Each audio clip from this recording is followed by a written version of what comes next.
Hello বন্ধুরা, কেমন আছেন সবাই? আবার চলে আসলাম একটা লং ভিডিও নিয়ে। এই যে দেখতে পাচ্ছেন, এটা হচ্ছে গিয়ে মাছের ঘের। এই যে খুব বড় একটা মাছের ঘের। যদিও সাউন্ড আজকে একটু আসবে, ডিস্টার্ব আসবে, কিছু করার নাই। আর এই যে দেখবেন, এইবার দেখবেন আপনারা এই মাছের ঘেরের উপর যে জায়গার নিচে, সেই জায়গায় হচ্ছে গিয়ে আমরা মাছ চাষ করি। এই যে জায়গাটা নিচে দেখতে পাচ্ছেন, এই জায়গায় আমরা মাছ চাষ করি। আর এই যে উপর যে জায়গাটা, এই জায়গাটা হচ্ছে গিয়ে ধান। আপনারা দেখতে পাচ্ছেন ধান অলরেডি পাক ধরেছে, দেখা যাচ্ছে কি না? এই দেখেন, সব ধান হচ্ছে গিয়ে কুড়া হয়ে গেছে বাইল। এই ধানগুলো পাক ধরেছে, আর কিছুদিন পরে এই ধানগুলো পুরো পেকে যাবে। এই যে দেখেন, আবার দেখেন উপরটা পুরোটা ধান। ওই যে ওই ধানটা পরে লাগানো, ওই ধানটা হচ্ছে গিয়ে আপনার কেবল বাল বেরোচ্ছে। আর এই ধানগুলো হচ্ছে গিয়ে সব আগে লাগানো, এইগুলো হচ্ছে গিয়ে পেকে উঠেছে। এই যে আপনারা দেখতে পাচ্ছেন, আমি ক্যামেরা কাছে নিচ্ছি, দেখেন এই যে ধানগুলো সব পেকে গেছে। এই যে আর অল্প কিছুদিনের ভিতরে এই ধান কাটা যাবে। আর এই ভেড়ির এই পাশে এই যে দেখতে পাচ্ছেন, এইগুলো সব হচ্ছে নারকেল গাছ। এই যে এই সারিবদ্ধভাবে নারকেল গাছ আছে।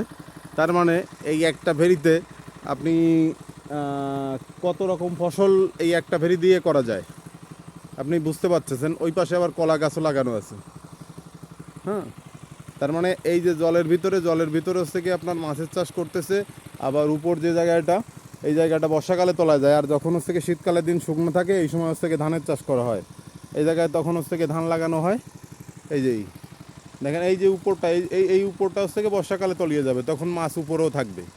আর যখন হচ্ছে কি শীতকালের সময় মাছ পগারে রাখা হয়, তখন হচ্ছে গিয়ে উপরে ধানের চাষ করা হয়। আর এই যে ভেড়ি বলি আমরা, এইটাকে হচ্ছে গিয়ে ভেড়ি বলি। এই ভেড়িতে এই যে দেখতে পাচ্ছেন, চারপাশেই হচ্ছে গিয়ে নারকেল গাছ লাগানো, চারিপাশেই নারকেল গাছ। বিকেলের সূর্য অস্তমিত যাবে। হ্যাঁ, ওই যে দেখতে পাচ্ছেন সূর্য দেখা যাচ্ছে।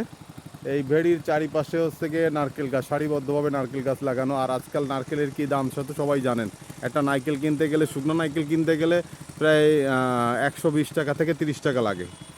আর একটা ডাব বিক্রি হয় আমাদের এইখানে, ধরেন 50 টাকা 60 টাকা একটা ডাব বিক্রি হয়, পাইকারি আমরা বিক্রি করি।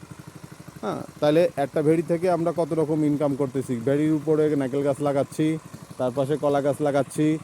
আর যে পগার আছে, যে পগারের ভিতরে আমরা হচ্ছে গিয়ে মাছ চাষ করতেছি, প্লাস উপরে আমরা আবার ধানের চাষ করতেছি।